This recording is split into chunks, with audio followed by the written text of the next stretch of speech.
Terima kasih Anda masih bergabung bersama kami dalam IDX Second Session Closing. Ya, pemirsa, sebelum kita ulas lebih lanjut bagaimana kemudian pergerakan market di hari ini dan apa saja saham-saham yang bisa direkomendasikan untuk Anda. Sebelumnya saya ingin informasikan terlebih dahulu, Anda dapat juga bergabung melalui sambungan telepon interaktif dan juga WhatsApp interaktif kami untuk bertanya seputar portofolio investasi Anda. Dan langsung saja kita ulas, sore hari ini sudah hubung begitu ya dengan Bapak Ivan Rosanova, Elliott Wave Expert dari Kanaka Hita Solvera. Selamat sore Pak Ivan. Selamat sore Mas Ya, Fatir. apa kabar Pak Ivan? Ya, baik. Baik, luar biasa. Pak Ivan, ini saya ingin bertanya terlebih dahulu. Indeks harga saham gabungan kembali ditutup terkoreksi 3 hari berturut-turut di zona merah. Apa kemudian yang bisa kita baca atau kita cermati dari pergerakan hari ini? Iya, memang hari ini tadi pagi ya kita sempat melihat bahwa IHSG mengalami kenaikan sampai ke level 5.100, tetapi kemudian memang terjadi penurunan hingga mencapai titik terendah di 5.013, di mana ini memang IHSG menutup gap yang terbentuk sebelumnya, dan kita lihat memang di penutupan akhirnya IHSG sedikit menguat ya ke level penutupan di 5.038. Artinya di sini kita melihat ada peluang untuk terjadinya rebound, potensi rebound seperti itu di hari Jumat besok, dengan potensi mungkin untuk kenaikan akan mencoba untuk menguji level resisten kembali di 5.100. Oke, potensi rebound ke level 5.100 pada perdagangan di esok hari. Tapi apa kemudian yang bisa kita lihat juga dari pergerakan di hari ini? Apakah kemudian ramainya sejumlah sentimen, terutama dari Bank Sentral yang akhirnya memutuskan suku bunga tetap, kemudian juga The Fed yang menyatakan akan tetap menjaga kebijakan suku bunga era rendah. Apakah kemudian ini cukup banyak mempengaruhi atau justru ada hal lain yang terlihat di pergerakan hari ini? Kalau mengenai kabar dari BI Rate tadi yang sudah diputuskan untuk tetap, itu saya lihat memang untuk pengaruhnya cukup terlihat di penutupan ya. Setelah gap tertutup, kemudian IHSG beranjak mulai menguat, dan kalau kita lihat ada beberapa saham, mungkin kalau dari sektor konsumer mungkin memang ada terjadi koreksi, tapi mungkin di sektor lain seperti dari sektor pertambangan itu utamanya dari sektor subsektor pertambangan emas seperti MDKA dan PSAP, saya melihat memang ada potensi penguatan lanjutan, sehingga mungkin dari sektor ini bisa menjadi harapan. Kemudian dari infrastruktur itu juga terlihat adanya pembalikan arah, salah satunya diwakili oleh saham Jasa Marga ya. Kita lihat tadi level terendah sebelum menjelang penutupan itu di 3.240, tetapi penutupan berhasil ditutup di atas support yaitu di 3.290 seperti itu, sehingga untuk besok hari kemungkinan untuk sektor ini masih akan ada potensi untuk melanjutkan kenaikan seperti itu. Oke, sektor pertambangan terutama emas, tadi ada MDKA, kemudian CSAP ya jika saya tidak salah dengar, kemudian ada infrastruktur yang terlihat ada pembalikan arah di sana, ada Jasa Marga. Apakah kemudian MDKA akhirnya menjadi salah satu pilihan yang cukup prospektif juga, Pak Ivan? Iya, sejauh ini meskipun memang potensi kenaikannya mungkin terbatas ya untuk besok, mungkin ke 16.50 sampai 16.60, tapi masih cukup menarik sih untuk jangka pendek ya, karena kalau kita lihat memang kemungkinan untuk IHSG ini mengalami rebound sifatnya memang masih cukup terbatas dan masih cenderung berat untuk menguat lagi ya, karena masih ada potensi untuk terjadinya koreksi lanjutan seperti itu. Oke, jadi MDKA tadi salah satu saham yang cukup menarik, masih berpotensi ke 1650 meskipun memang tidak terlalu jauh lagi begitu ya, saat ini di 1575, tapi note-nya tadi ternyata untuk jangka pendek. Nah, ini yang menarik juga tadi ada potensi koreksi juga dari indeks harga saham gabungan. Anda lihat meskipun potensi rebound-nya juga masih ada, tapi lebih dominan mana terutama untuk perdagangan esok di akhir pekan, Pak Ivan?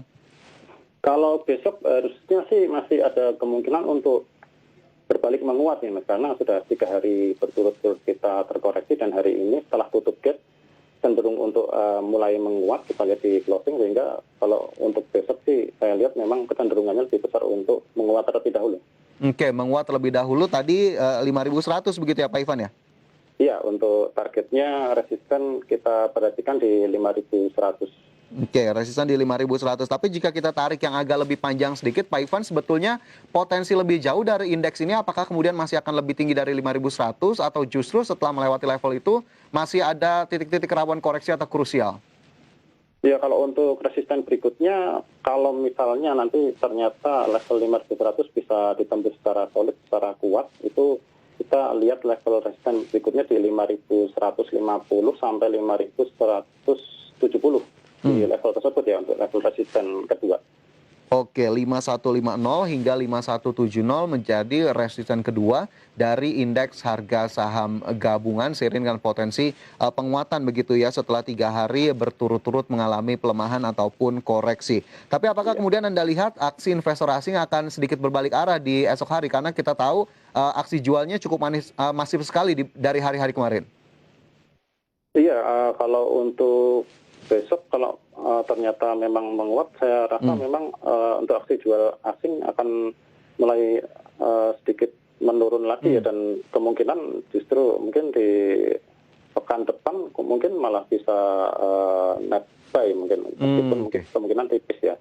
Oke, jadi diproyeksikan justru akan berbalik arah begitu ya dari sisi investor asing. Baik, itu tadi sekilas proyeksi dari indeks harga saham gabungan terutama untuk esok hari perdagangan di hari Jumat. Tapi ini ada sejumlah isu tadi yang sudah kami sampaikan juga Pak Ivan terkait dengan Asosiasi Semen Indonesia yang mendorong kinerja ekspor. Kita juga lihat saham-saham semen sepertinya masih belum bisa bergerak begitu luas begitu ya. Bagaimana kemudian dengan saham sektor semen ini sendiri? Anda lihat adakah kemudian saham-saham yang masih bisa kita perhatikan? Oke, kalau untuk saat ini mungkin masih untuk sektor semen mungkin masih belum cukup menarik ya. Mungkin lebih kepada sektor infrastruktur mungkin bisa diperhatikan. Memang salah satunya tadi yang saya sampaikan Jasa Marga, Ya. kemudian ada juga Telkom mungkin. Untuk dua saham ini memang biasanya akan menjadi saham yang menjaga atau menahan laju indeks ketika terjadi koreksi ya.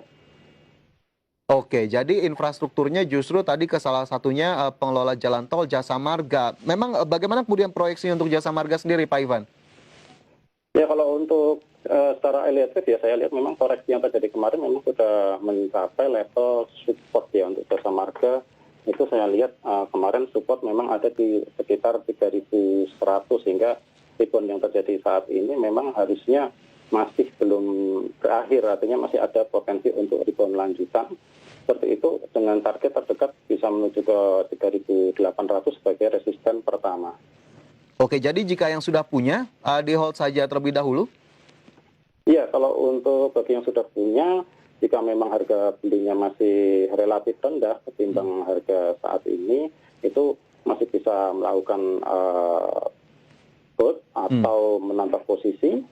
Jika memang harganya masih ada selisih ya, artinya pembelian masih di bawah, katakan di bawah 3.000 seperti itu, mungkin barang lama bisa menambah posisi nanti di level untuk Jasa Marga ini di current price bisa, atau nanti menambah posisi menunggu ketika koreksi ke 3.150 sampai 3.190. Oke, baik. Jadi bisa diperhatikan terlebih dahulu begitu ya, jika memang harga belinya masih cukup rendah boleh saja ditunggu terlebih dahulu, sementara support terdekat di 3.100 dan saat ini Jasa Marga ditutup turun 2,08% ke level Rp3.290 per saham. Itu tadi untuk Jasa Marga, semoga juga bisa menjadi tambahan atau acuan bagi Anda pemirsa. Sementara Pak Ivan, saya bergeser ke emiten sektor lainnya yang juga sudah kami informasikan tadi sebelumnya. Ada Astra Internasional ini Pak Ivan yang memang mencatat penjualan mobil yang turun dalam 8 bulan pertama di tahun 2020. Untuk Astra Internasional, apakah kemudian hal ini membuat Astra cenderung tidak lagi seksi atau tidak lagi menarik, atau justru Anda punya view lain? Oke, kalau untuk Astra saat ini mestinya masih menarik ya Mas, karena kalau saya lihat ini kemarin koreksi sebelumnya itu dia sudah harusnya sudah menyelesaikan wave 4, sehingga sekarang sudah berada di awal wave 5 dengan target mestinya masih ada potensial upside lagi terdekat itu ke sekitar 5.200. Untuk selanjutnya kalau berhasil menguat lagi lanjutkan ke 5.700. Sementara untuk level support memang masih ada di 4.310 sebagai fraktal terdekat. Oke, support tadi 4.300, target price pertama di 5.200, kemudian yang kedua di 5.700. Apakah kemudian masih cukup bisa kita pilih Astra ini terutama dalam 3 bulan di akhir tahun 2020 ini, Pak Ivan? Ya untuk akhir tahun ini mestinya Astra masih cukup menarik. Kemarin koreksi sudah membentuk block of volume sehingga saat ini kalau saya lihat memang berita negatif itu sudah tercermin di pergerakan terantisipasi ya di pergerakan harga sebelumnya eh, saya lihat itu dari bulan Agustus ketika mulai turun dan puncaknya itu memang di September ini seperti itu sehingga sekarang harusnya sudah merupakan awal atau fase awal dari kenaikan di berikutnya. Oke, jadi memang masih ada potensi untuk penguatan lebih lanjut dan memang manajemen Astra menyatakan ini juga sudah dalam tahap pemulihan, begitupun dengan kinerja sahamnya sepertinya sudah mulai terlihat ya Pak Ivan. Iya, harusnya Oke. seperti itu.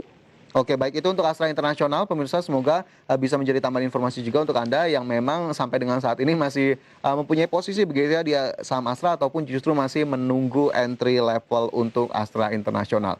Ya, terkait dengan beberapa saham yang tadi sudah kita ulas begitu, ini juga ada beberapa pertanyaan yang akhirnya sudah masuk ini Pak Ivan. Kita boleh coba ulas satu persatu Pak Ivan ya.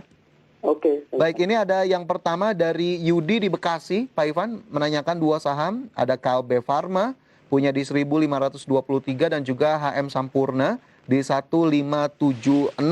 Kita ke KLB Pharma terlebih dahulu. Apa yang bisa kita cermati dari KLB? Oke, Kalbe Pharma tadi di berapa? Di 1523, Pak Ivan.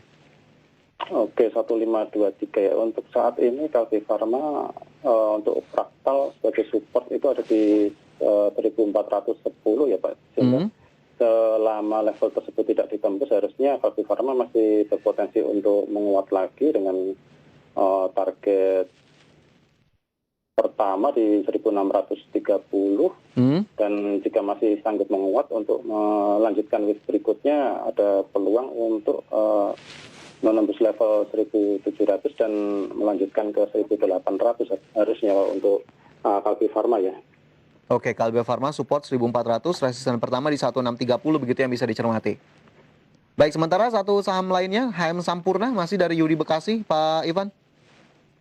Oke, HMSP saya lihat ini koreksi sebetulnya untuk dua saham dari sektor tembakau ini seperti HMSP dan Gudang Garam memang masih harusnya sudah berada di akhir koreksi ya, masih ada potensi koreksi tapi harusnya terbatas seperti itu. Untuk KMSP ini perlu dicermati untuk support kuat harusnya berada di level sekitar 1420 seperti itu. Jika level tersebut berhasil menahan, mungkin ada kemungkinan untuk overshoot ya, mungkin ke 1400. Tapi kalau masih berhasil ditutup di atas 1420 di akhir pekan ini, artinya di hari Jumat besok, berarti di pekan depan ada kemungkinan untuk ada peluang untuk ya HMSP mengalami pembalikan arah seperti itu. Oke, masih memiliki potensi pembalikan arah, tapi sepertinya tadi potensi yang cukup lebih besar ada support 1420 bahkan masih berpotensi ke level 1400 dan ini masih terlihat belum bisa keluar dari zona koreksi begitu ya Pak Ivan? Iya, mestinya masih ada koreksi terakhir sebelum kembali untuk rebound ya. Oke, baik. Itu untuk HMSP.